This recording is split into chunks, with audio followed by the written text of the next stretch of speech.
All right, it says we're live.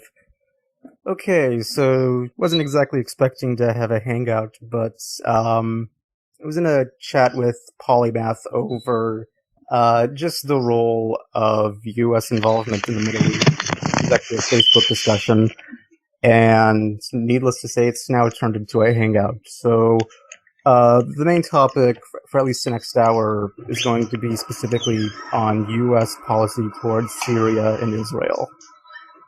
So, if you want to start off like with at least an opening comment of your own, feel free.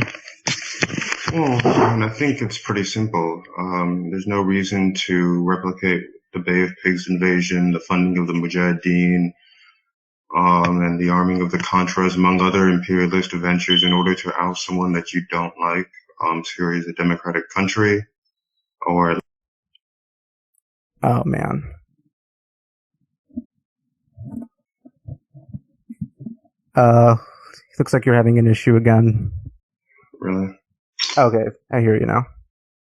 Okay, yeah. So I mean, it's a democratic country, very well, before the Civil War, it was very stable. Proxy war, not civil war. Um, has one of the freest countries in the Middle East. It's not a theocracy. Assad is very secular in his governorship of the country, and so is his father.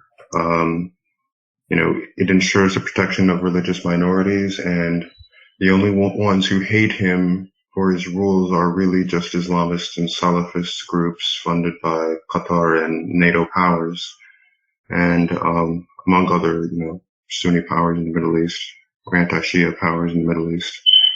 Um, And I think, Assad has a right to resist that and get rid of the opposition, because it would be, at least to someone, an Alawite like him, it would be like Germany funding neo-Nazi rebels in order to oust Obama. Now, are you going to swallow a narrative of, the right wing, skinheads in the most backwards parts of the South regarding Obama? Are you going to look at what the people say? And I think the answer to that is pretty obvious, if you ask me. Also, the replication of this sort of Cold War mentality is the result of a lot of conflict. U.S. and Russia should be working together instead of against each other.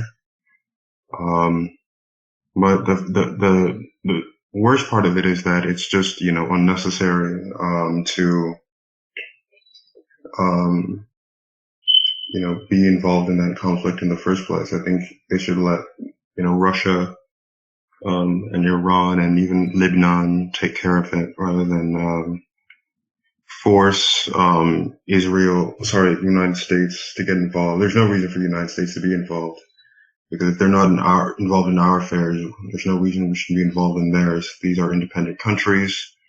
This was the thesis of a piece I wrote.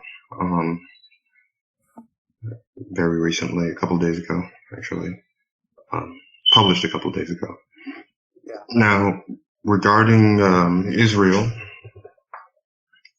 also one more thing, sorry, about Syria. Assad and I think President al-Sisi also realized the threat. They're Muslim, but they're secularists, and they also realize the threat that Islamism has an ideology, and they're very sober about that reality, and that's why they're so committed to battling it cogently. And they're it speaks volumes about how shrewd their policy is towards quelling terrorism, because they know the risks of uprising, particularly in Egypt with the Muslim Brotherhood and Wilayat Sinai, and in Syria with Islamic State, Jaish al-Fatah, Jaish al-Islam, Jabhat al-Nusra, Falaq al-Sham, Ahrar al-Sham, even some the Turkmen group funded by Turkey, and the Free Syrian Army that's pretty much dissolved right now, have all been made up of Islamist and Salafist elements. Now, regarding So they're very sober about the reality of militant Islam. Okay, can I just respond to a lot of these Syria points? Because I have a little pad of paper right now, and I was writing down all your points. Can I just have maybe like 4 or 5 minutes to kind of get through all of them before we get into the Israel issue? Yeah, sure thing. Yeah, I mean, kind of a lot. I think I want to respond to, and the first part is, You're breaking up. yeah, I mean, I feel like that's I feel like that's a bad parallel just because that was 80s adventures and we're talking. And regardless, I mean, we don't really have much of an incentive to be in Syria. I mean, we don't really have much of an incentive to take down Assad, but I think we do have an incentive to be in Syria to take down the Islamic State, which which basically controls about the entire eastern half of the country, I agree. even the northern. Um, but the other part is even, and again, like I'm not to make a complete defense of everything that was going on through the Reagan years, but I mean, I don't really blame so much a lot of the problems. So much. How about this way? I don't really have too much of an issue with taking on Russia by proxy in Afghanistan, just because of how horrendous the Soviets were in Afghanistan. I mean, they killed at least 1.4 million people were killed in Afghanistan, and we know that more than half of them were genocidal killings by the Soviets and the Afghan puppet regime they were trying to prop up. As for the Contras, I mean, again, not exactly a proxy I'm proud that we've had, but I consider the Sandinista regime that they were fighting in Nicaragua to be much worse. That's just the first point. You said that Assad was secular and democratic, and I actually disagree on both ends. Assad, for a long time, all the elections in Syria, really up until 2012, you had to be a Ba'ath Party member to run in Syria. So if you're trying to crush certain opposition parties from running, or you're trying to prevent them from running, that doesn't seem like a very democratic system. And even for the 2014, I call it even a sham election. The 2014 sham election that he had which is really, he was going up against a neo-Ba'athist. And quite frankly, I also believe that the results of those elections were rigged. Um, One of the rules to be in that election in 2014 that they had in Syria, you actually had to be a Muslim candidate. So already, Yeah, that's part of the Constitution, of yeah, course. But but that shows that it's not secular. Then, it doesn't show that it's not secular because I mean that's only to I mean that's a very minor part. That's like saying that you have to put the hand on the Bible because therefore the United States is not a minor point. Um, I mean the governorship is secular. I mean that's the larger.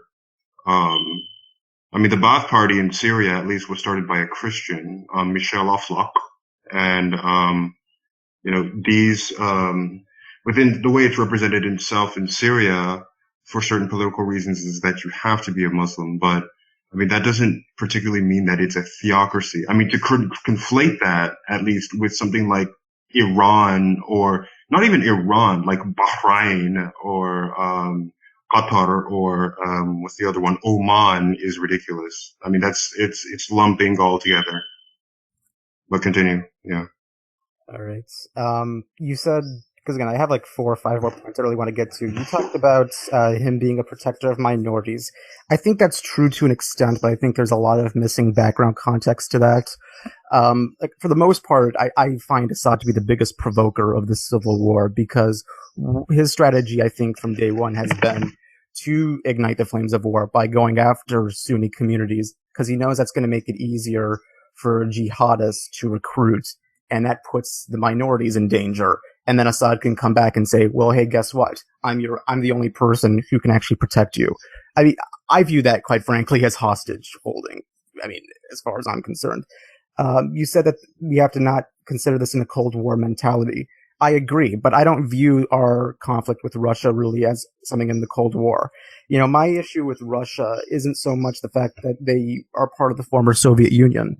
My problem with Russia is that they're an authoritarian government run by religious bigots. I mean, that's always been my issue with Russia from the start. Can you give me an example? Just one example of religious bigots in They Russia? they crack down on gay protests pretty hard. There's several videos of this. Okay. I mean, like, I can probably find those videos later, but like I have seen some videos related to that. You Yeah, I've said seen them too. yeah. I don't also believe that we should be. You said we should just let Iran come in and take care of the issue. Yeah, I see that as like one of the biggest problems. I mean, I think that's one of the worst ideas because that also fans the flames of sectarianism. Because again, what's going to happen when you have hardline Shia militias coming in? That's going to make it much easier for the radical Sunni elements to recruit. Because I mean, at the end of the day, like it seems like the sectarian divide between the Shia and Sunni is the main driver right now of the current civil war. And I feel like putting more Iranian elements only creates a further cycle of violence. Well, Um, you can say that with any other Sunni power. The problem is that you can't put any other Sunni powers on the ground, and there are no other Sunni powers willing to actually, uh, you know, fight along with Assad against the terrorists, and that's the problem. Um, well, well, there are several Sunni groups that are fighting both Al Nusra and ISIS, and they're not even trying to destabilize Assad, but they don't want to fight along with Assad because they don't trust him. And that was the next point I wanted to get into, the whole the claim of, well, there's really no moderate opposition. There is a moderate opposition. I'm not entirely convinced they will be leading at the forefront. You do can you name have it? Yeah, name uh, a group. uh, the Syrian Democratic Forces that comprises of many YPG Kurdish militias, which are Sunni, by the way, and it also comprises of old FSA units. I mean, the Syrian Democratic Forces, they're mostly fighting in the north right now in the joint Kurdish and Arab areas. They're actually doing a pretty good job fighting ISIS, usually under protection of U.S. and sometimes even Russian airstrikes. Right now, I think they're almost about to completely liberate Manbij, which is a huge stronghold for ISIS right now. It's a major area where ISIS fighters come in through Turkey. They usually go through Manbij or Al Bab, and right now you have the SDF, which is a pretty moderate opposition. They're not actively fighting Assad, and they are, like I said, they're comprised of both YPG and FSA. And again, Well, like, which actually comes back to the other thing. Like when you say the term like the rebels, the problem in Syria is that the rebels aren't this one cohesive unit. Like there's several good rebel groups and there's several bad ones. It's hard. You have to really go in and parse out which ones are worth fighting I for. know, I know. Yeah. The You mentioned the Kurdish groups. I mean, the Kurds are an entirely different thing. I mean, what they're seeking is their own state. So in that sense, I don't support, I mean, I support them, but I mean, Turkey, for example, has not only been funding other Islamist groups in Syria, it's also bombing Kurdish groups as well who are seeking autonomy. So while I wouldn't even consider, I think the rebels and the Kurds, and this includes the PYD and the YPG, are an entirely different groups altogether. I wouldn't group them alongside with the rebels because their motives are different. I'm talking about groups like I mentioned before, Faylaq al-Sham, Ahrar al-Sham, Jabhat al-Nusra, Jaish al-Fatah, Jaish al-Islam, and so forth. These are the Islamist groups that people are talking about. And the United States, as far as I'm concerned, has not given much to the Kurdish groups. And that's the issue. It's given more to the Syrian opposition than the Kurdish groups. I think not as of lately. I think right as of lately, or at least over the past few months, I think more effort has been on the Kurdish groups because the Kurds have been seizing more land.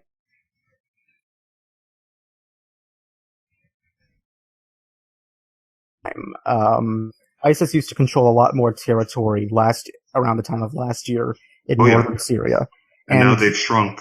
oh my god, yeah. Like I said, like Manbij is a huge is a huge city to take, and we're pretty close to getting that. And and if I remember correctly, like there is a pretty strong.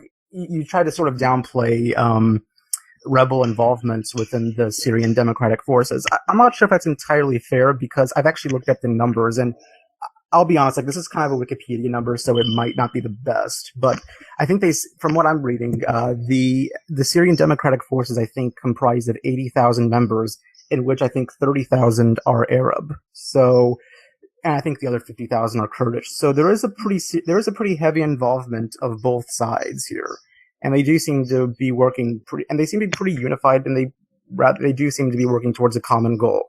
Now that might change, obviously, after ISIS loses in Manbij and Al Bab, because once they move more towards the southwest, towards Aleppo, that could probably be a huge factor that might change the dynamics of everything. Yeah, but how much of that is actually devoted against Assad? Because you have militias in all groups, even Christian militias, but these are just protectionist groups to keep themselves alive and to keep themselves away from the ethnic cleansing that the rebels might bring, or the rebels are going to bring, if they get power or get the opportunity to do so. So, I mean, you have to also parse that out as well. I mean, yes, there are armed groups on all sides, but just because they're armed doesn't mean that they're fighting Assad. Some are just armed simply as a matter of self-defense. Namely the Christian militias, the Syriac Military Council, and the People's Protection Units. So you have to look at it from that perspective as well. And I'm not sure if your analysis actually goes into whether or not, like the motives of each group. You're right that the designation of rebels doesn't do much, but I mean, there's not, whatever the U.S. is doing in this regard is not working to the benefit of the Kurds or any of the more moderate groups. In fact, a lot of the weapons have fallen into the wrong hands and continue to do so. In fact, a report was released. I'm pretty sure you must have saw this, that the rebels funded by the CIA and the rebels funded by the Pentagon are now fighting each other. Oh yeah, I've heard that was like from several months ago. A couple months ago, yeah. Yeah, I know. There's always going to be issues that come along the way. I don't think that means we have to give up on the overall goal. I mean, there's always going to be bumps in the road. That's not really a reason just to give up. And by the way, like I'll go into it further. I actually don't favor, I do not favor regime change. I don't favor over toppling Assad. I think the window of opportunity for that has long passed. I'm actually more in favor of, and again, this might not be the most popular position, but I support its. I'm more for balkanization. I don't think the borders of Syria itself, much less even Iraq, are stable because you have sectarian lines within the borders, and I think as long as those exist, you're really not going to make much progress. I think you could. Yeah. The problem with Syria is that it's a minority rule. You have and again, like this is the thing we have to understand about the Middle East. Demographics matter. Like they absolutely matter. And when you have an Alawite who represents 10% of the population ruling over an entire country, it's really not that difficult. It's not that hard to see why the socio-political conditions are going to create a civil war sometime later down the road. I mean, there were a lot of observers. One of them was even Christopher Hitchens, believe it or not, like who predicted that a war was going to be coming to Syria at some point. Something was going to happen. I mean, the same is true, and I mean, I think it's just, you have Sunnis who really just don't like the Alawites. Shias are slightly more moderate in their practice, so you have like Bahrain, for example, which is ruled by the king of Bahrain. The royal family of Bahrain is Sunni, but the country is about 65 to 75% Shia. You have a lot of the I mean, the thing is, Balkanization is, you could make a better case for Balkanization in Iraq than you could in Syria, in my opinion. I think Syria was stable and has continued to be stable ever since the coup that instituted Hafiz al-Assad in the early 70s. And, um, save for the quelling of uprisings by Islamist groups, I think, it's been a very great country, better than more outstanding than any other country in the Middle East. It's a shame that it's gone to shit in the last 5 years. It really is. It's gonna.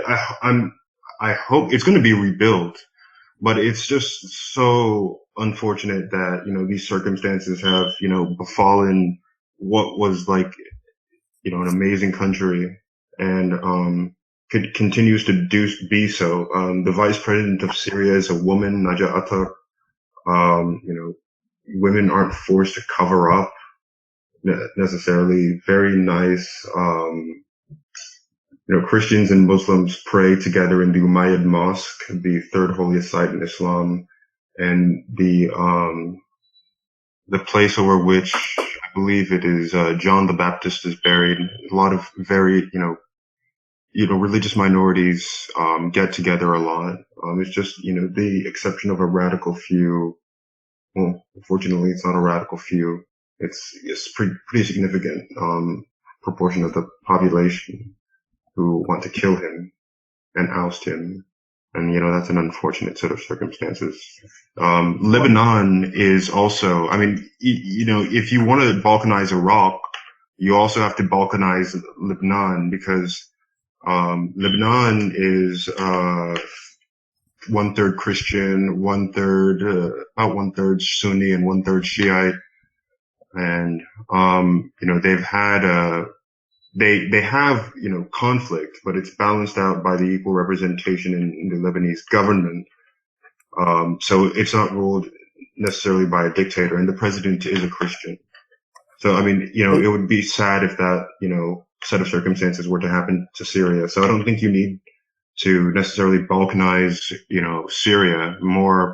Iraq is probably the better case because of the instability and the dictatorship that it's gone through with Saddam, and even Nouri al-Maliki, was pandering to a Shiite minority that went around, really persecuting the Sunnis there. Well, hold on. I want to go back to, okay, I agree that about Iraq being the better case, but I don't think we can give up necessarily. That's really, I mean, you can't really give up really on the balkanization project for Syria, even if it's going to be harder and it's going to take a longer time. And the reason I say that is, how do I put it this way? I don't want to leave the Sunnis out in the dust, okay? Because the worry is if Assad just regains complete control of his grip on Syria, where exactly are the Sunnis going to go? I mean, they've already gone through most of these Sunni communities, especially the poorer ones on the Syrian countryside, have gone through, 5 years of constant barrel bombing. I can't really imagine that those people are going to all of a sudden, take a warm welcome back into a Ba'athist country. They're not going to run back into the arms happily of the same people who've killed hundreds of thousands of them. Well, I mean, they've killed him in the process of trying to, take out rebel-controlled areas. It's a tactic used by his father during the Hama massacre to get the innocents out of the entire rebel-controlled area and then, bomb the shit out of the place. It's an unfortunate set of circumstances. I'm not particularly defending it. Hafez al-Assad, after an assassination attempt, is known for the Tadmor prison massacre, where over 1,000 prisoners were just shot to death. Many of them coming from Islamist groups, the Muslim Brotherhood included. The guy has survived multiple assassination attempts, so I can see the context of it. So, but this is not defending it. But it's a way of trying to make it harder for innocents to be hit if you sort of cleanse the city of civilian population and allow the rebels to just control the place, and then you can just bomb the shit out of it. I think the only people who have anything to fear are the rebels. I'm glad that Russia is cooperating in this effort to take out the rebels, and they're doing an amazing job of it. I mean, day 2 of the Russian intervention in Syria, it was just like they were just having no mercy. It was like 48 hours straight of just pure bombing of rebel targets, and ISIS was getting decimated in the process as well, much more than we've ever done in the past year, at least up till then. We accelerated it subsequently after the Paris attacks, but that's just flat out not true. Okay, I mean, here's the fact: when Vladimir Putin was at the UN just about a week before that, he said that he was going to go after ISIS. But what we do know is that 90%, and this was I think this is the New York Times reporting this, and this was, I think, back in March of this year, 90% of the bombs that were dropped from the Russian planes landed in rebel-occupied territories, not ISIS-occupied territories, rebel. And that becomes my issue, because if Putin goes under the guise of, I'm fighting ISIS, but in reality he's not, that doesn't really say something trustworthy about his character, much less, the entire Russian military. The second thing, well, there's 2 more things I wanted to go over. This is from. I want to get back to this. You said about 5 minutes ago that Hafez al-Assad was a stabilizing force. I don't buy that just simply because of everything you talk about the Hama massacre. I mean, if a Hama massacre is occurring, as well as the fact that even during his rule, as well as his son's rule, there was funding of clerical terrorists throughout their reign. I don't consider that to be stabilizing at all. Sure, it is a multicultural state, and it had its wonderful elements, but I think what you're doing is you're over exaggerating those elements, and you're not looking at a lot of the negative elements, much of which were created by the Assad regime. And the last thing I wanted to talk about was I think you were saying that Assad and the Russians do whatever they can to minimize civilian casualties, and I don't buy that. Again, I've looked at the numbers. Based on like complete non-combatants, we know that 80,000 of them have died since it started 5.5 years ago. I mean, 80,000, and that's not even to go over the fact that you had another 100,000 that were basically civilian soldiers, which were civilian combatants. If you want to count them into the mix, then Assad's killed around 200,000 innocents. Wait, how are they innocents if they're combatants? Well, they're fighting. I mean, many of them are fighting for what they believe is the protection of their people, the Sunnis. They're fighting not also. You realize that the majority of Syria opposes the opposition. Again, it depends on where that poll was conducted, because if that poll is being conducted in Assad-controlled territories, especially in the mountainous areas where the Alawites live, then sure. But if you're going throughout the Syrian countryside, even in Damascus, I would highly doubt the validity of those polls. Because I've looked a little bit into Syria, and Assad's really not as popular, I think, as many of his media outlets try to make him out to be. Really? That's the impression I get. I mean, I've looked at one poll. Again, it depends on the region. If you're polling the people in Tartus and Latakia, sure, those are Alawite. Yeah, because Latakia, yeah, and they're very stable areas, government-controlled areas. Keep in mind that these are places that are still, under the thumb of the government and are still decent places to live. Latakia, is one of the very few remaining stable places in Syria. I would argue, yeah, much of the reason why many of the other regions in Syria are unstable is essentially because Assad is just bombing the shit out of them. I mean, Aleppo doesn't exactly love Assad very much. I don't think that Homs likes Assad very much, if I remember that correctly. Again, like if you're going to talk about like where Assad is liked, it completely depends on the demographics of the region. God, there was one last part I wanted to get to. I was going to say something. Crap. I had like one last point I was going to make. It was going to be like the exclamation point, and I have completely lost my train of thought. Shit. It had something to do with Assad, and maybe I'll get back to it later. I just did not want to do that in a live hangout.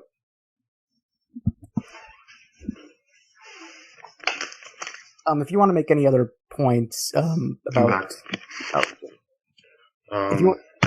was just going to say, if you want to make any last point about Assad, we might move on to the issue of Israel and the U.S. policy. Actually, no, I think there might be a few other areas I want to cover over Syria. Sure thing. Let me just get my. Oh, right. I do remember the last. Yeah, I realized I was going to say something and I lost my train of thought, and now I've just remembered it. Okay. And it goes back to your claim about Assad doing what he can to protect the civilian population, and why I don't necessarily buy that. I mean, to me, it's not necessarily the near 100,000 civilians that have died in the last 5 years. It's also, and this was covered by an independent organization called Physicians for Human Rights, and I actually covered this in one of my videos about how Russia justifies bombing hospitals. 95% of medical personnel in Syria have been killed by Assad or Russian forces over the last 5 years. And like I said, this isn't like a U.S. government or any other like Western media outlet saying this.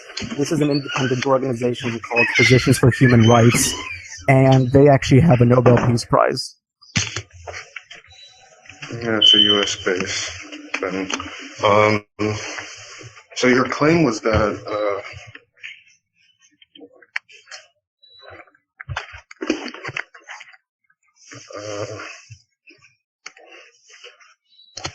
I want to go back to your claim that Russia was not fighting ISIS because they not only bombed their oil truck, they've flown over 1,500 sorties over the region to bomb the hell out of them. I mean, they really have decimated their oil supply. Well, the funny thing is, ISIS doesn't get, and this is actually a common myth that people tend to buy into. The oil They don't supply get is most of their money from their oil, right? no, they don't. They get Yeah, most. exactly. No, Yeah, they get most. No, they don't. I know they don't. I know they don't. Yeah. Yeah, they get most of their money from taxing the occupants. Yeah. Because the jizya is pretty crippling. But yeah, they've flown bombers over Syria to bomb ISIS targets. And they've done more damage. I mean, whatever damage they did to it, however, it paled in comparison to the bombing of the rebels. It was still much more substantial than anything. I mean, they're mentioned they have permission to anyway. I mean, it's allowed to. Do But you? I mean, do you have a number on that? I mean, I know that the U.S. government, I think, claims that they've killed 4,500 ISIS fighters. What exactly is Russia's claim? they've flown. They dropped one. Oh shit! 145 mission sorties. This wasn't the first couple days. I mean, so the article I'm reading is from RT, which you probably don't like. Yeah. But Sorry. this was just in the first couple of days of Russia's intervention in Syria, and they've continued to intervene as well. And they've, you know, your claim is that they've, I mean, basically what you're saying is that whenever they regain, people are miserable. The Syrians are made miserable when the government reclaims more of the territory. That makes absolutely no sense. So like Palmyra, they're miserable there because that place was a place of anarchy, outside. I mean, the rebel controlled areas are terrible. They're trying to restore order. They're not, going and taking sex slaves and doing all this other stuff. Well, what? Hold on. Like, why do you think you said something about Aleppo? Like, why is Aleppo so bad? I mean, they've been bombed to shit. Who's been bombing them to shit? Assad. Because the rebels are there and they're controlling Aleppo. Yeah, and so that justifies them destroying the entire infrastructure, or almost the entire infrastructure. I mean, Well, I haven't seen one picture of Aleppo that shows any of the buildings intact. It's amazing the collateral damage that they've done to that place over the last 5 years. Well, it depends on like what you're actually looking at when you look at the deaths from, because obviously they're going to kill innocent civilians. They're not, defending that, but it's in terms of how they wage war against the rebels. I mean, they're going to bomb wherever the rebels are. So like in Homs, for example, they're going to bomb the hell out of the place, which, probably has been hit worse, if not as bad as Aleppo. Same thing with Hama. Again, like this is a repeat of the early 80s. They're going to bomb the hell out of Hama, because that's where the rebels are. And so when they reclaim a place like Palmyra, they restore order to that place, whatever they can. But yeah, so I'm reading a source that said Russia wipes out like hundreds of ISIS targets in just 3 days, 600 of them. So yeah, they're bombing ISIS and the rebels because they're trying to restore order to that place, at least as I see it. The Syrian Arab army is not just a bunch of crazy people like the rebels. It's a secular, and there's Sunnis who are members of that army. Well, many of the Sunnis, yeah, there's actually a thing about that. Like the Sunnis who support Assad, because there are indeed Sunnis who support Assad. I think their main reason for supporting Assad is that that's where their money flow comes from. Because there is an economic angle to this. Sunnis who are like more in the upper middle class tend to support Assad these are the people mostly based in Damascus. Makes sense considering that's where their source of wealth comes from. They're not exact. They know what's in their better interests, and they're not going to be stupid enough to overthrow what works to their best interests. But Well, many of them don't. It's simply a matter of many of them don't hate him enough to actually go and join the rebel groups. Now, the reason he releases jihadist prisoners is because he knows the situation. Assad is actually a very smart guy. The reason he releases the jihadist prisoners is to make it harder for foreign powers to back them against him, because the disorganization. It's kind of like you're either for us or against us. And the more jihadists are allowed free reins, the easier it is to bomb them and get rid of them because you know who your enemy is. But also, you don't want. I mean, this is why the CIA, the secret order for the CIA to back the rebels, $500 million of wasted money, failed to begin with, because the dissolution of the Free Syrian Army was essentially inevitable, because obviously that sort of opposition is mixing with people funded by Qatar and Saudi Arabia to topple Assad. And obviously, if you have an opposition, you're not going to get enough members who hate. I mean, you won't get moderate members who want to topple Assad, in the same way that you won't get moderate neo-Nazis and KKK members who want to topple Obama. There's nothing moderate about that. This is what he said in an interview. Like, there's nothing. It doesn't make any sense. There's nothing moderate about that. So, knowing who your enemy is part of the fighting the battle. And the reason he does that is so that they can sort of cleanse Syria. It's basically a cleansing technique of ridding Syria of the jihadists in order to ensure stability. I mean, is this really effective? Is this getting the Sunnis back? Is this getting the Sunni civilians back on Assad's side? I have the ones they're not against. It's not like all Sunnis. It's like a minority of the Sunnis in Syria who are against Assad. They're not all supporting the opposition, and those who have some leniences towards it are not joining, and they're not taking up arms against him. Not every Sunni in the the Syrian Arab army likes Assad, but they don't. It's in the same way that not every member of the United States military likes Obama, but that doesn't mean that they're going to kill him. You're acting as if it's just Sunnis, like all of the Sunnis in Syria are against Assad. It's only a minority of them, a significant minority, and they have to be dealt with, but it's only a minority. Well, I don't know if I would say minority. I mean, I think many of the civilians do. It's a country of 22 million people, 75% of whom are Sunni, so that's about 16 million? And I think I do think it is most of the Sunnis who support many of the rebels. 16 million? So you're saying basically the majority of a country? It has to only be a slight majority, and to be fair, they don't even have to be explicit about it. Most of these people, I think, are torn in between, because they are concerned about the rebels, but they're also concerned about Assad. I mean, okay, but let's look back at history, though. I mean, if you remember 2011, when the protests were breaking out, I mean, we saw all those people in the streets, like in Damascus, in Homs, who rose up. They went, they assembled together to protest to advocate for the downfall of the regime, but they weren't armed. So I have a little trouble believing that a lot of these same people who were out in the streets in 2011, I mean, maybe they might be torn in between and might have a slight leaning towards Assad now, just because of how fucking unstable Syria is.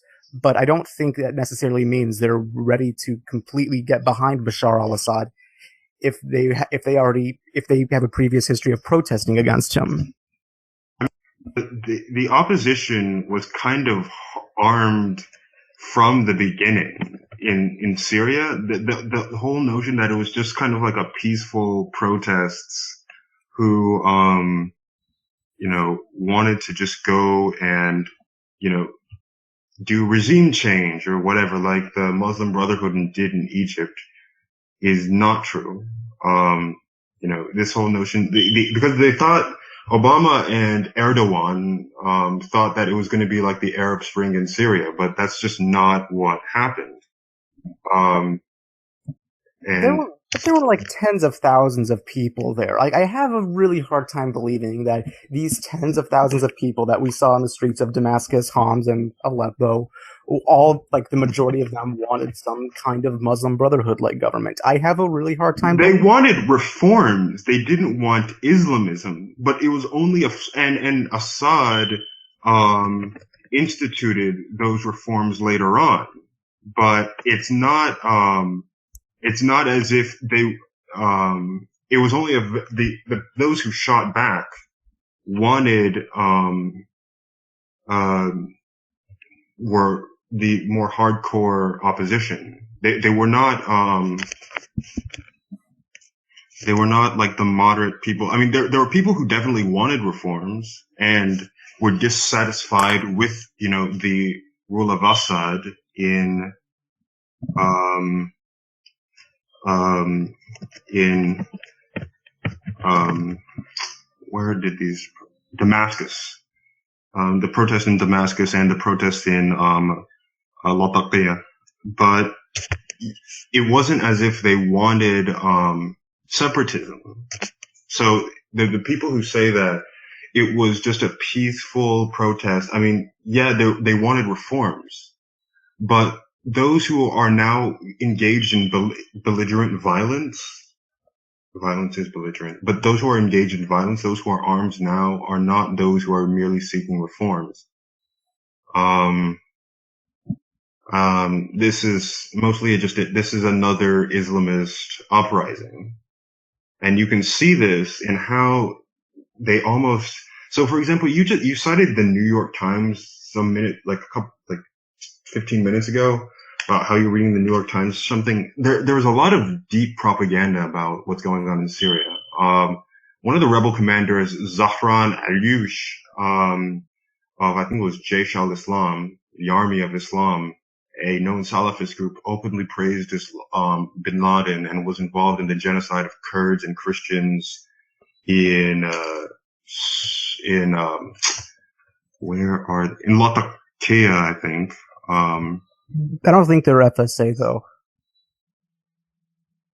Not Kurds and Christians, Alawites and Christians, openly praised bin Laden. But these are Salafi groups that are in Syria who are going and fighting against Assad. So it's not, these are not moderates. Oh, These are look, not, these are as I terrorists. look, I said before, like, it's hard because I already said it's like earlier. Like, I don't know if I believe in the rebel option just because I know that it's not going to be a lot of the reformers at the forefront. And even if they're at the forefront now, I don't know if they'd be able to win over political stability in the future. At least the way Syria's borders are drawn right now, which is why, again, I say it again. Like, it's a hard option, but I do support some measures to deter Assad. One of them would be, I think, this deal with Russia that we're trying to have right now. It would actually ground Syrian planes. It would create a temporary no-fly zone, which I am in favor of because that seems like the best way to protect the civilian life there. Because the fact is this, like, regardless of what the intentions are, and again, like, I just don't buy the notion that Assad has great intentions. But I mean, come on, like, the fact is this, and these are just the facts that we know. We know that Assad is responsible for most of the civilian casualties, and It's we know about that he. split even. It's No, actually not. about split even. It's really not. Like, Assad's. God, like, I don't even know. Like, Assad is. I know it's like 80,000 if we're going to talk about non-combatants, and I think Assad's responsible for somewhere between 60 and 70,000. It's really not that split even. And we also Mm, know that Assad is responsible for most of the displacement. 11.6 well, million no people shit, displaced right now. because when you're bombing people, I mean, it's just the tactic I told you earlier. People have to, trying to get the civilians out and, cleanse a town of civilians of a rebel controlled area before bombing it. And The and reason that they do that is because they want to minimize civilian casualties. It's a tactic. oh, Now, when you're I'm sorry, but I don't see how they're minimizing if you actually look at their methods. They use barrel bombs, which, by the way, are banned by Geneva, And barrel bombs. I mean, they don't have a tracking and homing device, so you just kind of drop them aimlessly. But these barrel bombs, they pack quite a punch, and they do destroy just random infrastructure. I don't believe at all like the narrative When that you're Assad bombing a is city, not. you're going to destroy structure. Yes. Yeah, but I mean, like if you're going to destroy infrastructure and you're well aware that you're doing this, I don't see how you can market yourself as a stable force. I don't see that. You're when you're bombing specified. What do you mean? He's not bombing Bombing specified targets. isn't bad in itself. Well, they're bombing rebel-controlled area. They're not just bombing just to bomb. They know where the rebels are, and they're bombing them for that reason. Well, they know, yeah, they're hitting rebel-held territories, but they're certainly not specifying their targets. I mean, again, barrel bombs are banned by Geneva because because they don't use the same tracking and homing devices that regular missiles use. The second thing, and again, I'm going back to again, I think it was the same study from Physicians for Human Rights. If I remember, I think the numbers they said on hospitals that were hit, I think it was around 730 hospitals have been hit. And we know, I think it was 698 of those were hit either by Russian or Syrian forces. Now, the Russians, on the other hand, do actually have more sophisticated weaponry that can specify targets.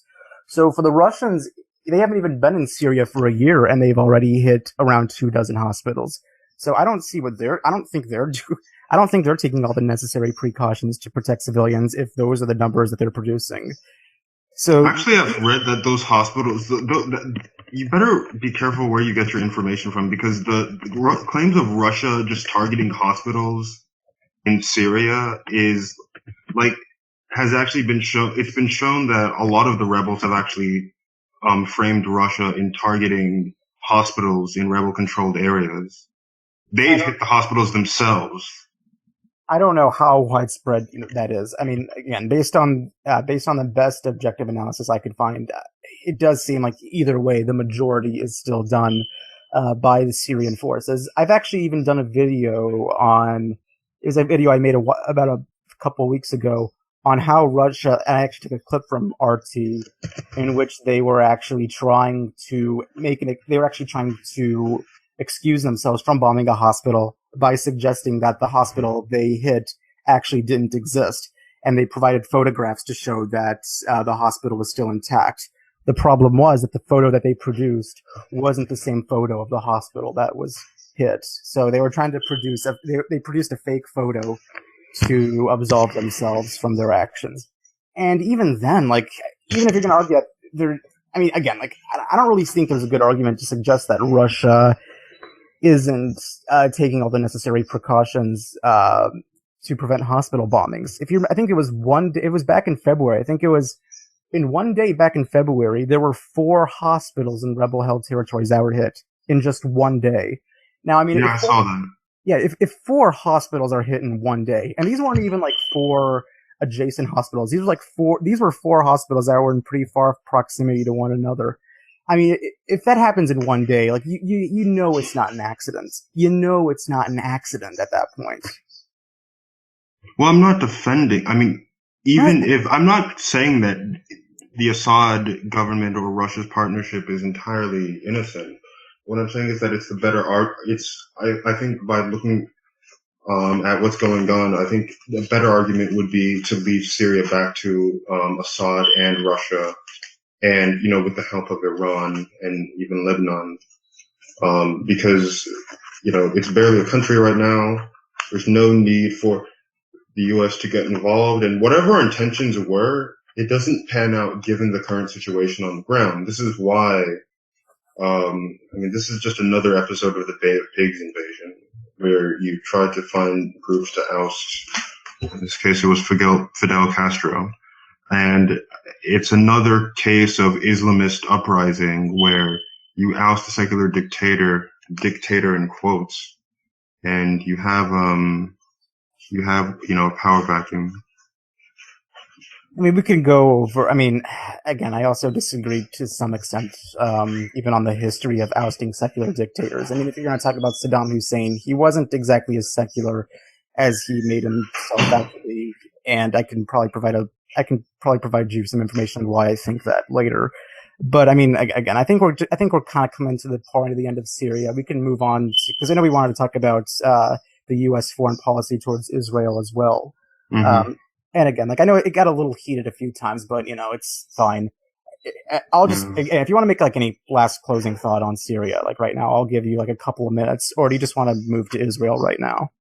Yeah, I'll say that Syria, if Assad goes, it'll just be another episode of the funding of the Mujahideen, and it will be the death of another secular country, another bright spot in the Middle East when that power vacuum is filled. And I mean, we keep making this mistake again and again and again and again and again. And, I highlighted this in my piece multiple times, 4 times, and how you're essentially funding, you're destabilizing, entire regions in order to, either you're deliberately or inadvertently creating your own enemies in order to market to corporate donors, and it just becomes a cycle of corporatism. And I really wish it would end.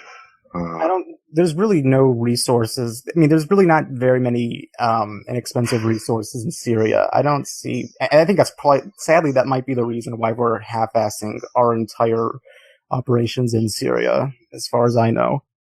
in a recent interview, Assad said that ISIS could be gone in like 6 months, and then Syria would just be start to rebuild. But the West isn't serious about fighting ISIS, so I don't trust really what Assad says. I'm sorry. I don't. And again, I think the coalition forces have done far more to seize land back from ISIS than Assad and Russia, based on the maps and the analysis that I've looked the at. coalition forces. Oh yeah, like it's the coalition air force. It involves Which coalition air force?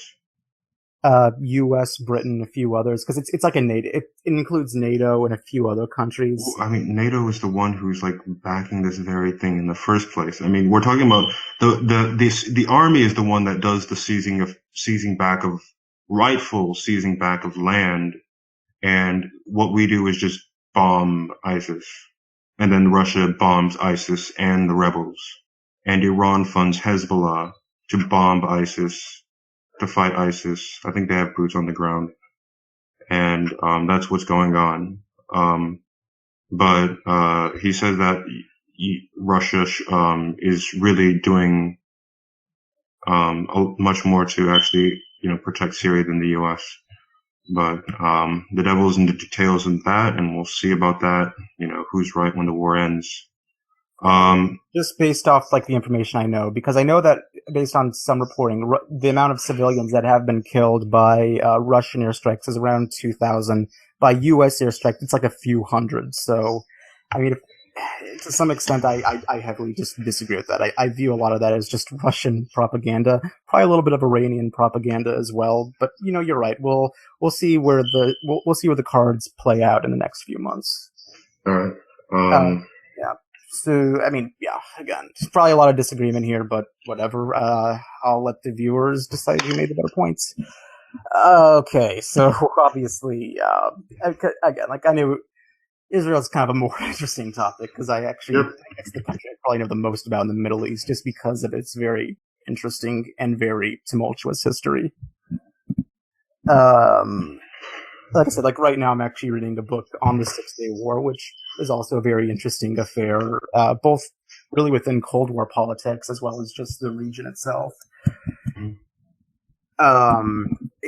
As far I just want to make one closing statement on Syria, but like you said something about like not overthrowing Assad, and like I said, I agree that we can't de-Baathify the region like we did in Iraq. That would actually be a bad decision. Libya. Yeah, well, Libya is a much different story, but I disagree.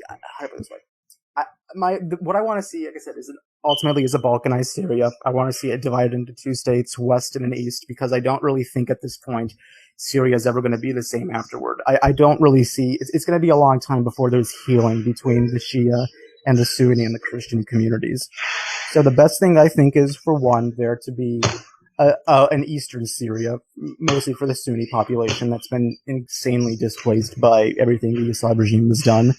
And I think a Western Syria should be created. And I'm not how to put. I think we should do our best to pressure that government to make sure that it is not Assad who is the leader of a Western Syria. I think there should be some kind of resolution to pressure him to step down, but if that fails, we'll just work within a different framework. That's just my position, just to make a conclusive point there. Okay, now we'll go on to Israel. So, I mean, do you want to just kind of go over is there like any point of Israeli history you want to go over, or you just want to talk about the current situation right now?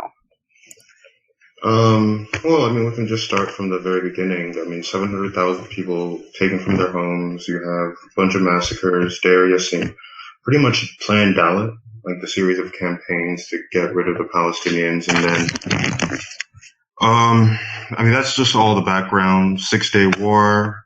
Israel annexes more territory, and They didn't annex territory after the 6 Day War. they occupied. The occupation started. Yeah, that's right. Yeah, But they, occupation's different than annexation. If you occupy yeah, a territory, you don't have to make the occupants your citizens. If you yeah, annex a yeah, yes. territory, yeah. But it was that's correct. The Zionist project, um, what Ilan Pape, Benny Morris, among other historians, have called like the ethnic cleansing of Palestine.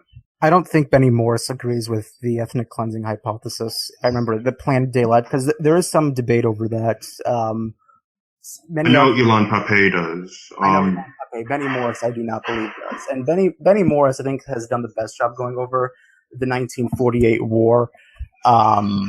I mean, Mm, it was a sad circumstance what happened to the Arabs, but like my view is like, well, the problem is I think what happened in '48 was a problem for the most part of their own making. Maybe not for the civilians who got screwed over, but I think it was a problem of their leaders of their own making. um, okay, so let's sort of discuss that. Why do you think that? Because they were the ones who started the war. There were two phases of the war. One in which the five Arab armies attacked on May 15th, 1948, and then there was the precursor to the war in which the local Arab militias attacked the local Jewish militias like Haganah and Ingron. That was before they all merged into become one major IDF. And there's actually a quote that was actually made by Jamal al-Husseini, who was one of the main leaders of like the Arab government. It wasn't called the Palestinian government at that time. It was just some sort of Arab government precursor. And I can actually find the quote because the Arabs actually the Arab government actually did admit that they started that war.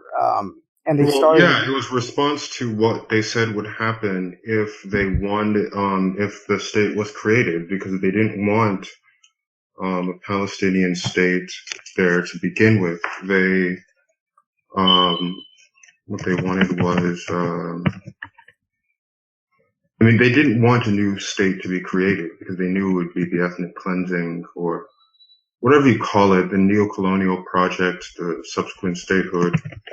They didn't want that to be created. So the fighting was a response to, was basically what they said would happen if Israel was to be founded. Um,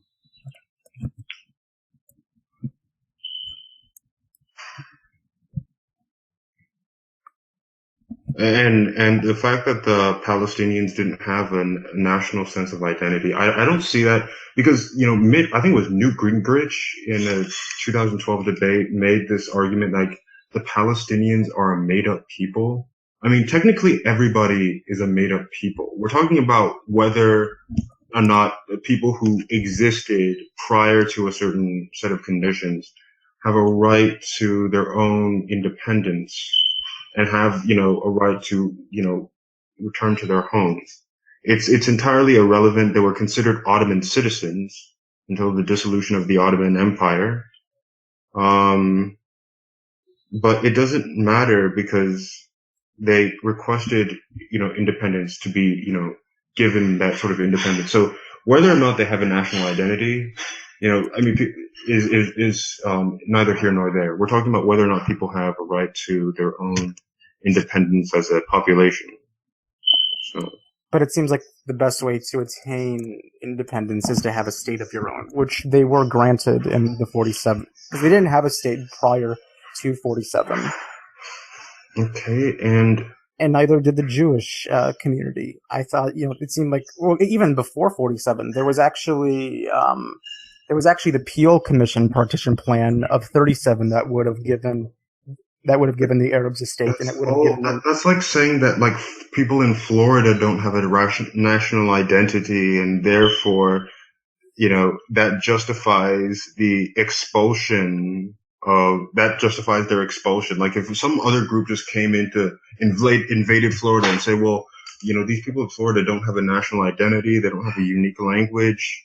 I mean, it's a total non sequitur. Well, why do you think? Well, but the whole point I'm saying is that there were several attempts to have an Arab state living alongside a Jewish state. The problem is that it seemed like just the existence of a Jewish state alongside an Arab state it seemed like a lot of the Arab leaders just viewed that as some kind of offense, and I think that is really what fans the flames of the conflict as it is today. How well they see it as an offense because people don't like their country being. I mean, if a group of people came and just took over and the United States was split in half, wouldn't you Well, what do you mean came over? I mean, there was take over? already a pretty substantial Jewish population that lived in that Yeah, but they land. didn't want their they didn't want there to be split. They didn't want their country to be split. I mean, Well, hold on, hold on. What exactly made it? Well, first off, it wasn't even a country by UN standards. But what exactly made it their country? Is it their country because they were the majority it's their demographic? land. It's their land. They were living there prior to But no, but what creation of this. But are you trying to suggest that it's automatically their land because they're the majority demographic? Does the majority demographic have rule over the minority demographic? Because it seems like you're trying to constitute that the entire area that we know as Israel Palestine was just automatically Palestinian land, just because they were the majority It was demographic. the land of the people who lived there Okay. prior to the creation of Israel. Um, And that so included several demographics, though. But you're yeah, but that doesn't mean that one has the right to expel the other. There were like 5% of Jews living in Palestine um, prior to the late 19th century. Um, that doesn't mean that the Jews have a right to expel the Arabs living there. Well, the main reason for the expulsion was due to the context of the war. And keep in mind, like most of the 700,000 that left weren't necessarily expelled, but they fled away because the battle was coming closer to their homes.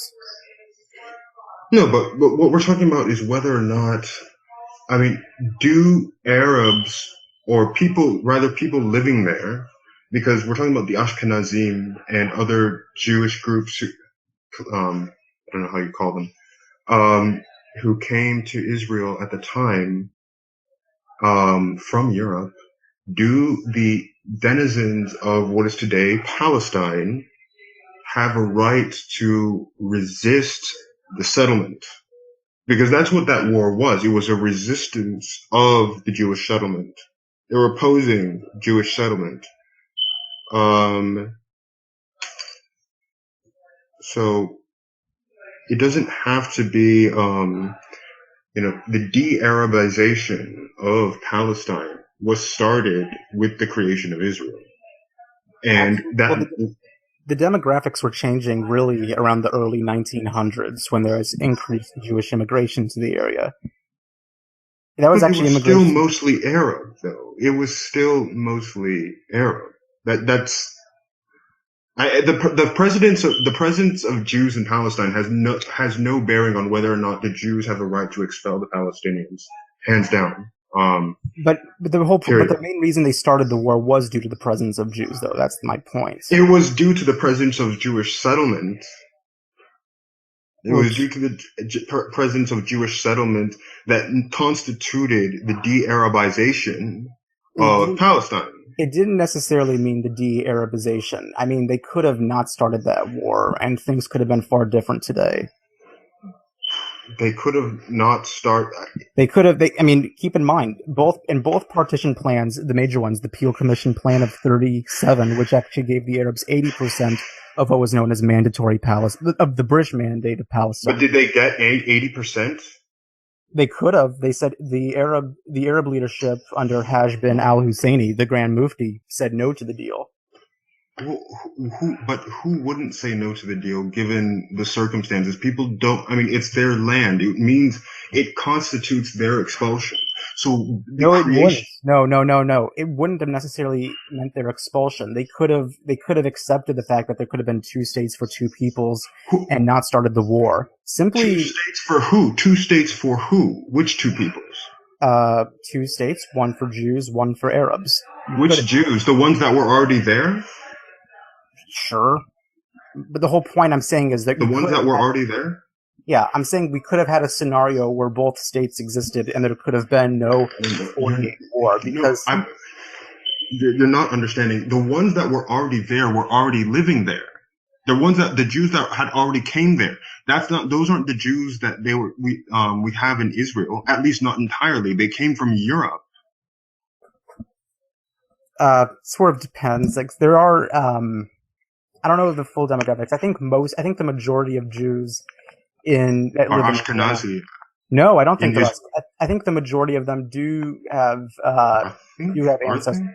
Yeah, I think the majority. Well, for starters, all Jews already have ancestral roots to the Levant anyway, regardless. But well, yeah, but that's like if you're going to go back 2,000 years. Yeah, okay, but again, the whole point is. But I'm saying I think the majority of them are darker skinned Jews, the non-European Jews. I think that is the majority of them. I think it's a slight majority. But I'm going after the thing you're trying to say now. Like, what I'm saying is simply, if you go back in history, an Israeli state didn't necessarily mandate that there would be an expulsion of Palestinians. You could have had a situation where both states could have existed side by side without a war starting. But when you say both states, I mean, what are you calling? Are you saying are you talking about the Jews that were already there? I'm talking about Jews that were already there, and to a good extent, a lot of the Jews who were refugees from World War II, as well as but that's the issue. But that's the issue because you're not talking about restructuring the land that's there and dividing it among religious lines. I mean, and it doesn't have to be Jews versus there. It could be Jews versus Christians. That's not what you're talking about. You're talking about the restructuring of land and allowing another group to come there and settle. That by definition would constitute expulsion. No, it wouldn't, because cities like Tel Aviv and I think it's the same for Haifa as well. Most of those cities, like, it's not like there was a previous population that lived there. Both of those states were just barren lands that were built up from Jewish settlements. I mean, keep in mind, most of the land that we know today as Israel and Palestine was empty from that. So there was much room for settlement for both groups. But your argument is that just simply in Israel existing automatically means that there had to have been an expulsion of Arabs. And that's just not true. We could have hypothetically had a Peel Commission plan or a UN partition plan from 37 or 47 work without resorting to war. I mean, if the Tel Aviv was empty? Yeah, like Tel Aviv was built. Tel Aviv was built in I think it was built in. The construction of Tel Aviv started in 1909, if I'm not mistaken. Completely empty. It was just built by a bunch of Jews who had moved there. I mean, Tel Aviv, even prior to the wars prior to the War of 47, I think was 100% Jewish because there was no previous demographic to live there. But that's where it becomes an issue because you have a lot of Palestinian nationalists who say, well, we view all of this land as our land. Well, hold on. You never really had a presence in Tel Aviv. So Tel Aviv, which I think the same thing goes for Haifa as well. That's automatically your land, even though that was actually a city that was built completely Jewish a long time ago. Well, And I mean, the Jews who built it were immigrants, but we're not talking about them. We're talking about an entirely new population of Jews coming in there. okay, what's your point? So the point is that it still does.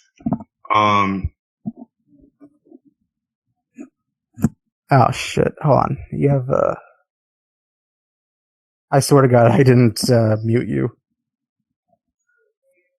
okay. Uh, Yeah, they bought out land from. oh God, it's doing that thing again. If you want, you can reset maybe. Okay, let me. Okay. Oh, it's nice to see that I have one viewer. Hopefully there'll be more.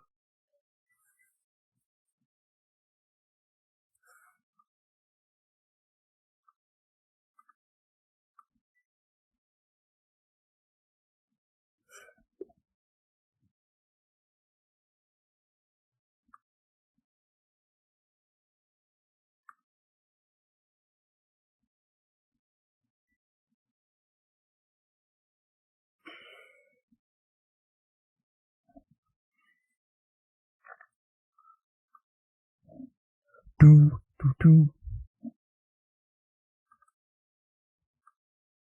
Uh,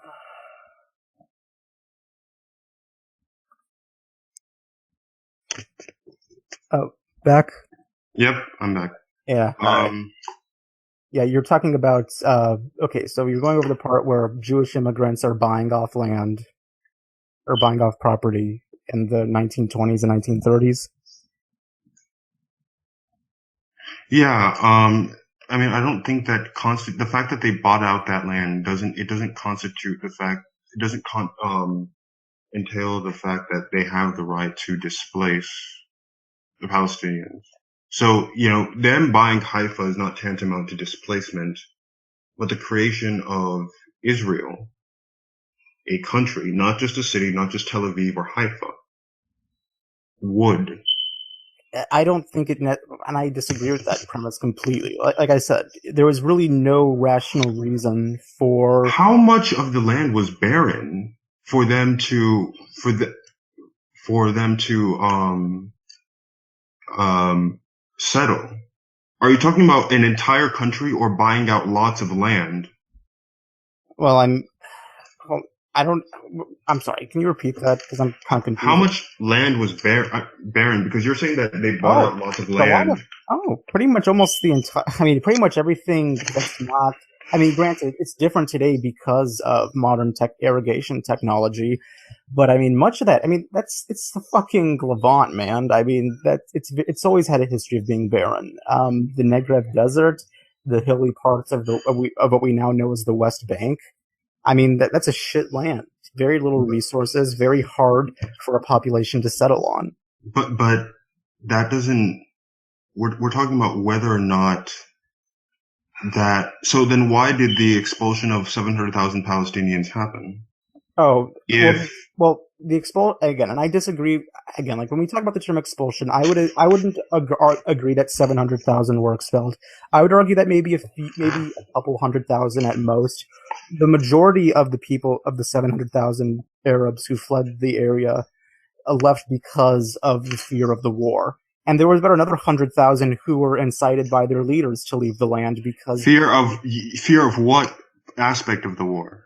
because it was a war. I mean, don't you Fear, isn't it rational to leave your home if a war is coming close? yeah, because of fear of being captured by the IDF or forcibly vacated, as they did in Deir Yassin. Yeah, but that's one example. But I'm saying there was a very substantial Arab population that didn't resist the IDF, and much of those people. Yeah, because of the propaganda that they sold them because they inflated casualty numbers in order to seem more scary. So that they were to be made to be fearful of the IDF. They were essentially terrorized by the threat, if not the direct IDF, but the threat of being captured and forcibly pushed out. Seems It's not kind of just a it's not just a war. They it's not just oh there's a war going on. It's there is an aggressor. They were the aggressors in that. wait. The Israelis were the aggressors. I mean, I've already explained that both phases of the war were actually started by the Arab countries. No, but they were the ones who I mean they were afraid of the 700,000 were afraid, you know, of being forcibly vacated by the IDF. So leave before you're vacated, even though many of the people. But that's the thing. It wasn't just when you say it was just in a war, just war was happening. No, I mean it was. You make it sound so. Oh, there's just a war. It's not just people fighting. It's like someone is coming to get them. That was the thing. They Well, were conquering land. They were, settling land. This is how the land was settled. It was settled through violence. I keep saying this. So first off, the war wasn't started by the Jewish militias. It was started by the Arab militias and the surrounding Arab. Yeah, because of they were resisting Jewish settlement. Okay, so that makes it okay.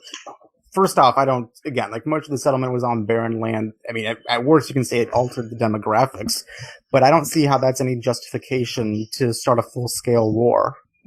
Well, if people came and, you know, were just going to expel you off your land. Well, they didn't. No, there weren't any expulsions happening prior to that. That's the thing. Like, it's not. I keep trying to make this point. The creation of an Israeli state doesn't necessitate Arab expulsion. Like, you can have two states living side by side peacefully. That could have actually happened, and I don't really, based on what it seemed like, what the Zionist Council was, Ben Gurion. There were several letters that he did send to his family in the 30s saying, "Hey, let's make sure we don't expel the Arabs." But it wasn't just there were it wasn't just that they were expelling, or rather it wasn't just um they were trying to make a deliberately Jewish state, and they didn't want that to be divided. Okay, because many of the idea was to have um an independent Syria, like a what covers Syria. Their idea of what Syria is not what Syria is today, but they could have just integrated along with the Arabs. That's what they wanted. They didn't want just uh, um, a separate state for the Jews. But in the case of self-determination, shouldn't many of the major groups have a right to self-determination for their own patch of the land? I mean, we can argue whether it was fair, like what kind of deal the Israelis got in '47, but I think there was to some extent, I do think there was a right to Jewish self-determination, much in the same way there was a right to Arab self-determination. I think the Well, problem I mean, they weren't. It wasn't self-determination. It was to establish a sort of European foothold in the Middle East. European, I mean, if you're going to talk about the European colonial powers at the time, I severely doubt that. I mean, anti-Semitism was pretty heavy, That's why even they wanted to expel the Jews. Yeah, that's that's partially why. yeah. The whole point was, hey, we don't really like the Jews, so if we just move them over here, they're not exactly going to be our problem. But it's not like they're not. It's not like the Zionists were really in contact with much of the European powers. Very limited contact, if anything. They weren't exactly allies. Well, I mean, the Balfour Declaration took Zionism under its foothold to explicitly create a Jewish state. So it's not. I mean, it was a secular thing. It wasn't, for explicitly Orthodox Jews. No, I'm well Uh, aware of that. Like the majority of like Israel's like famous leaders and military leaders, like almost all of them are atheists, like Jewish atheists. yeah, like Golda Meir. But it's not. Less than 20% of the vacated Arab villages were vacated on their own accord, like as a oh yeah, let's just gladly give. I mean, they either resisted and were killed, or they fled out of terror. To say that it was just their own thing is just, I mean, But for the most, it's yeah, but it's for an the most, imminent massacre. well, Okay, so it's not, I mean, we can debate about that, but I think how do I put it it's this way? I not think really debatable. But I mean, there's a lot of missing context. I mean, that one, a lot of those villages were strategic points that the military was using, so I can understand. That's at least something I can understand why many of the villages were attacked. At least the major villages. strategic point. Why would you use a village full of civilians as a strategic point? I, that's I mean this is what we I mean we know that many of the villages were strategic points even if they were filled with civilians. Like this is just something that we know. Like people have done this throughout history, and we know that. I think, and as far as I'm aware, I do know that this was at least with Dur Yassin. I mean, a lot of the details were heavily exaggerated in the media afterward, but I know that was a very Yeah, strategic. exaggerated to terrorize the Palestinians and you know, make more of them flee.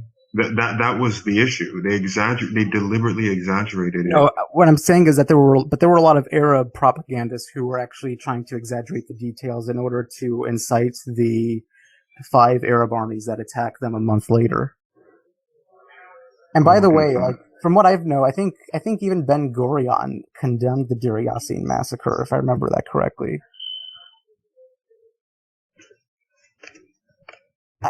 I mean, I still stay with my original point. Like, I don't think that the war was necessary. You seem to have this view that like the War of '48 was driven out of some kind of necessity for the Arabs to have a foothold in the region, and I disagree. I mean, I think the '47 partition plan was a bad idea, just because of how the borders were drawn. But I don't think, as I've said before, like you could have hypothetically had an Israeli and a Palestinian state living side by side peacefully.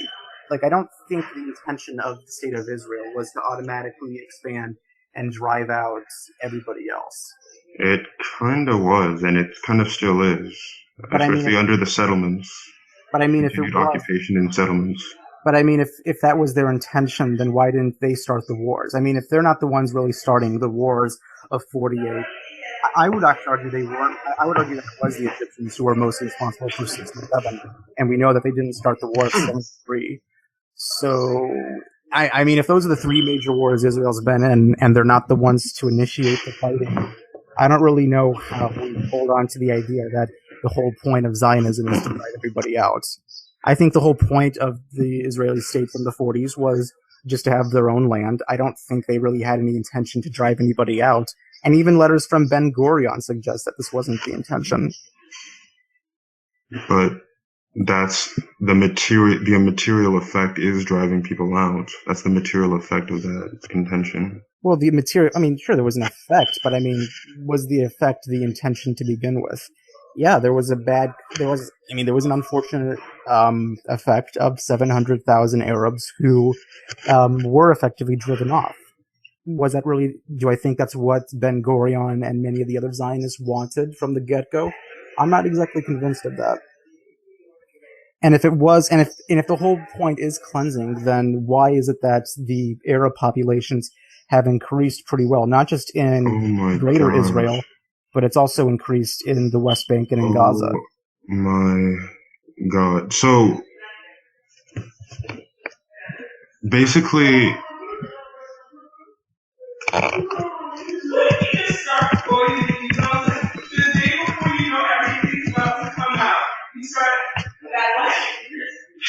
so I mean, this is just, you're not,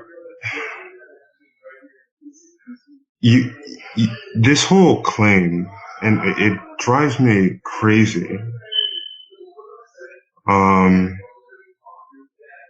but this whole claim that because the population increases every year, therefore it doesn't constitute ethnic cleansing, Well, I mean, is ethnic, ludicrous. but Because, I mean, by that definition, so I guess Bosnia wasn't a genocide. kind of depends. I mean, they didn't kill as many as they probably could have, but for the most part, it was a massacre nonetheless. I mean, if you want to go to a full scale genocide, yeah, you do have to have an overall decrease in the population. Because I'm sorry, but like terms like genocide and ethnic cleansing But you do need a little bit of math to back you up on that.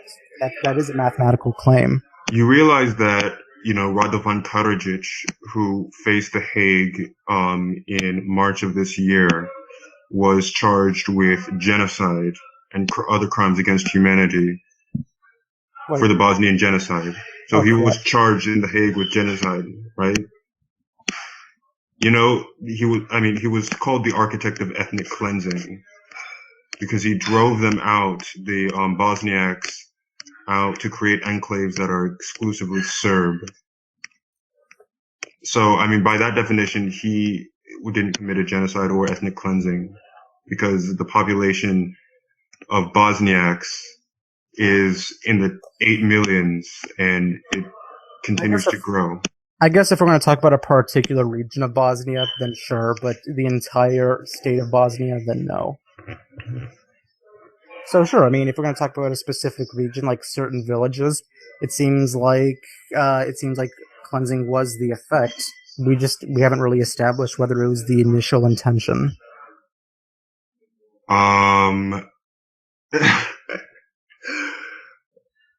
Do you think that good intentions would stand up to scrutiny and the judges on the ICC? If we're who sentenced him to 40 years? Sentenced him to 40 years in jail. if you're not the one to start the war and you're doing everything you can to protect your own people, then yeah, you could make that defense. But then how do you protect your own people by... You have to fight the war.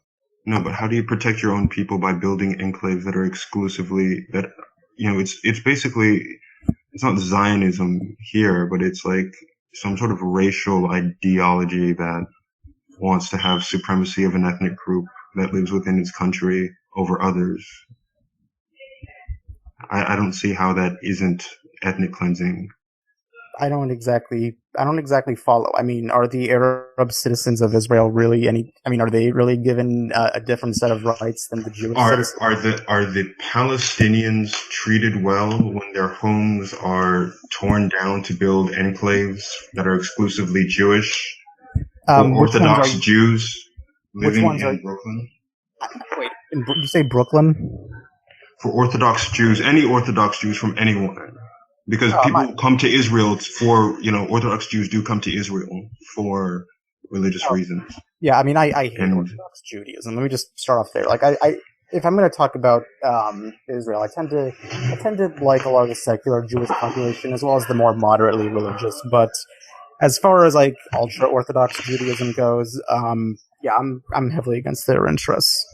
If you want me to clarify my position. Well, that's what and we've moved from 48. We're now just talking about modern day Israel and the settlements. The problem with that, and how that does constitute some form of ethnic cleansing. But again, most of these settlements, if I remember, and again, I'm not even someone who's for settlements, but from what I've looked into it, most of these settlements are built really off of barren land, really near the Israel-West Bank border. They're built on empty. Most of it is empty land. It's not it doesn't matter because it's not their land. That's the larger point. There's empty land, right next to my house right now. Okay, there's some empty land there. But does that mean that we can just get it? And build? Can we move? Can we just Can I just bulldoze down my neighbor's house to create a settlement for a relative that I have in Nigeria?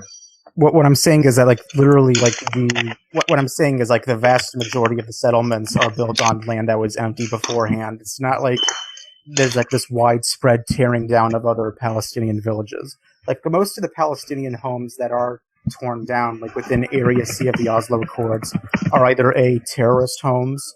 And that doesn't because it doesn't matter because those people didn't do it.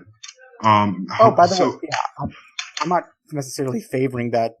I'm not exactly. So if someone's a member of Hamas, and even then, terrorism is such a funky term in the midst of this conflict. So if somebody's a member of, forget Hamas, the PLO.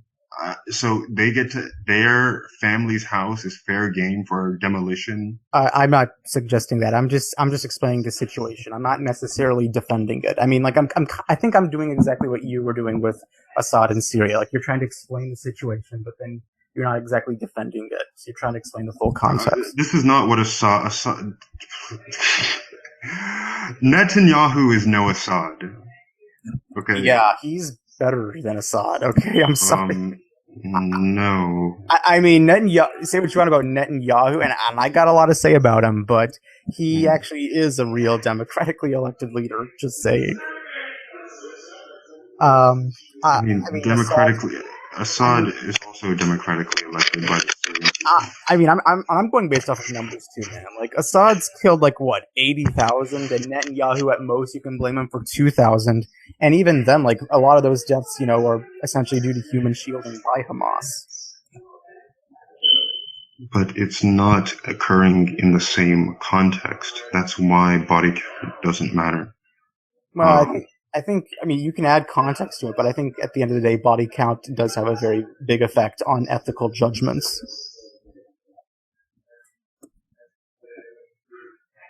but what? That's another conversation entirely. But it doesn't deter terrorism Oh, to I never argued. demolish houses. And you can't use it's a terrible tactic to use as punishment I keep because saying that. I don't agree with that it's an policy. absolutely disastrous because all you do is breed more violence, especially in the context in which this is all happening, which is an occupation. It's Well, a terrible thing. Well, okay. Let me just go over a couple things. I do not now. Again, I don't agree with a lot of things that Israel does with their occupation policy, but I will make this point. I do not believe that the occupation is the reason for a lot of the terrorist attacks. I can't. If you know anything about pre-67, pre-Six Day War, there were some. I mean, I wrote a comment about the massacre, the pogroms in Baghdad, Fez, in what is today, what was that, in Libya, in Tripoli, more specifically. And so I'm not denying the religious component of Islamic anti-Semitism in the slightest. Oh yeah, I'm not And, saying you are. and, you can have a left-wing, anti-colonial, anti-imperialist view of Israel and Palestine and the Middle East in general and still criticize Islam very vehemently, as I do. Yeah, and I'm Um, not saying you don't. I'm I just don't think necessarily like the Israel Palestine. I just don't really think your position on Israel Palestine is very strong. But I want to get to another thing, like why I don't believe like the occupation. Like how do I put it this way? If we're going to talk about the main factors for terrorism that come from the Palestinian regions, I think a lot of it really has to do with the politics of the Temple Mounts, and I think a lot of people who take the more left wing anti-imperialist view, and I use the whole anti-imperialist in air quotes just to make. I know I'm kind of a jackass, but that's just my view. I think it really is the politics of the Temple Mount and the perceived threat of losing the Al Aqsa Mosque that drives the terrorism. I mean, yeah, it doesn't. there is that component as well. I don't think it's a coincidence that many Muslims, support the Palestinians. Many Arabs do, but regarding the stupid politics of the Temple Mount, and you have, ridiculous claims to land on both sides. I mean, I think we should look at like the material situation and sort of, I mean, regardless of what, if I punch you, and I believe that punches come from invisible, pixies that will, um, you know, put fairy dust up my ass every time I get punched, and I don't want that. I mean, that's a stupid belief to tack onto it, and I might act, especially stupid in response to it. But a punch is still a punch, and an occupation is still an occupation. Oh, like I said, like I hope that the occupation, and I'm just going to be frank here. I don't think any progress is going to be made on Israel Palestine for the next 20 to 30 years. I see both governments going very right wing. I see very little. Both sides seem very. They don't really seem very willing to negotiate with one another. Well, Israel just has to. I mean, the thing is, Israel wants to stop. Israel doesn't want to stop the occupation, and it doesn't want to stop the settlements. I'm not saying that that would immediately quell the anti-Semitism, but Oh, I don't think it would really. I don't. I think it would have very little effect on the anti-Semitism. That's the thing. I just. I mean, I think it would at least exist as a hangover from the occupation, and then probably like the religious component of that, whatever it is, as well.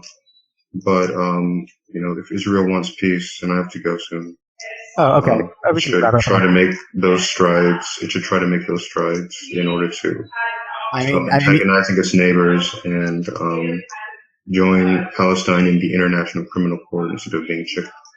I mean, do you not really view the 2000 Camp David summit as a act of good faith by the Israeli government?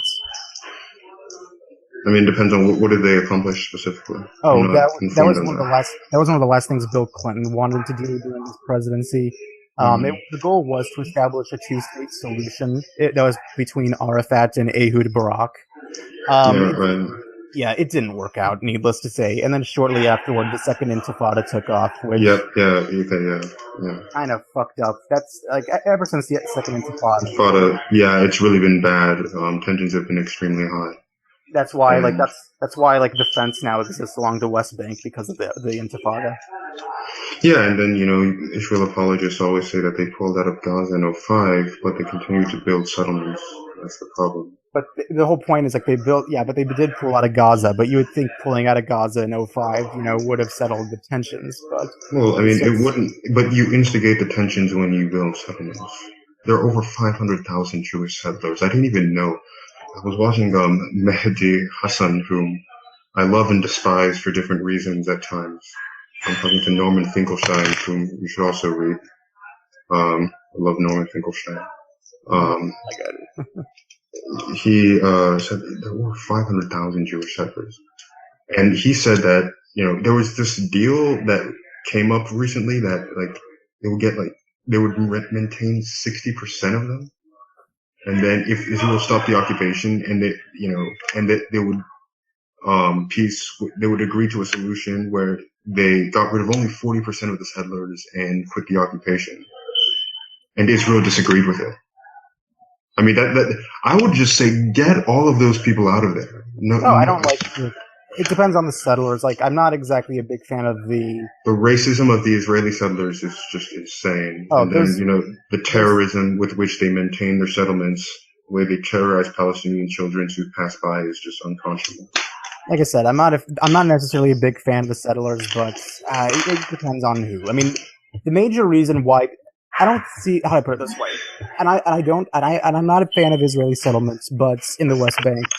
But I don't think the majority of them are racist. The majority of them, I think, go to the settlements because it's cheaper housing, and they just do it sort of out of financial necessity. That's at least financial necessity at the expense of families sometimes at times. Well, again, if you're just an Israeli settler who doesn't really harass anybody else, then I mean, I'm not a fan of you living there, but I don't really think you're that. I wouldn't say that they're really a big part of the problem. They are part of the problem if they're stealing people's land. Well, it doesn't even matter because the land. I mean, there's barren land, but it's owned. It's still barren, but that doesn't mean that you can just go and take it over. It's humiliating. I mean, this whole idea that, and a lot of people, when I talk to them about settlements, they try to belittle it. Like, oh, they're not that, they're a huge problem. It's humiliating. The idea that this group of people's land is just expendable and just disposable. I don't understand, but that's the thing. I don't really take arguments of perceived humiliation very seriously. That's the issue. Well, I mean, it is perceived humiliation to. I mean, the material effect, if you want to just go away from the psychology of, how it angers the Palestinians, the material effect is that you're just, going around and just, toppling places and just saying, hey, I'm just going to build something for you. It is humiliating. It's terrible. And you don't want to humiliate people. I mean, nobody. It's not good to humiliate people. I just wanted to get before you go. I just wanted to make one last, and again, like I was kind of waiting for a lead off until this talking point, but Okay. maybe the context isn't that appropriate. Um, I'm not, how do I put it this way? I'm not convinced that really there's any. I'm not so much convinced about a lot of the sociological factors that play into Palestinian terrorism. Like, I really do believe that the main factor is the perceived threat of losing the Al Aqsa Mosque. And the reason why I don't think sociology plays a role into it is because there was a paper, and it was from 2003. It was written by a very prominent Princeton economist named Alan Kruger, and the results he found were interesting. He did a content analysis of Palestinian suicide bombers from the Second Intifada, and what he found was that those who were suicide bombers were actually 4 times as likely to have post high school education in the general population. I So think there's Sam Harris cited this, but he misses the context of Israel Palestine and the power grabs as well. Um, it's not just. I mean, that's the thing. It's not just poverty and economics. It's just the context of Palestine and Israel and the occupation. I think it's a lot of factors playing in, but as I've said Yeah, before, yeah, but I'm just saying that like that's one. It's not just education and poverty. I mean, it's just the politics of economics. I mean, I think religion does play a little bit into the suicide bombing, even though suicide bombing is not restricted entirely to one particular religion. But yeah, I see what you mean there. all right. I mean, I was a little surprised we didn't so much go through like a lot of the 6 Day War stuff because that's when the occupation really started, and there's actually a lot of like heated debate over of whether Israel was justified to do actions A, B, or C, or whether the Egyptian and Jordanian governments were justified in certain sects. I thought that would have been a more fun debate to have, but I guess we can call it off here. Maybe we'll have more chats because I want to talk more about like geopolitical landscapes. I might do. I'm trying to learn.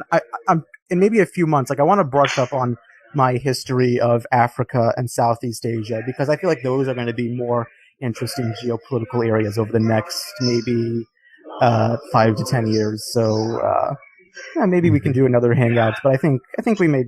I mean, a lot of difference of opinion here, but I think it was productive. All right. All right. Well, I'll let you go, and if you want to make one final statement, feel free. Um, I think I've said all I have. All right. All right. Well, thanks anyway, and thank you, one viewer who watched it all.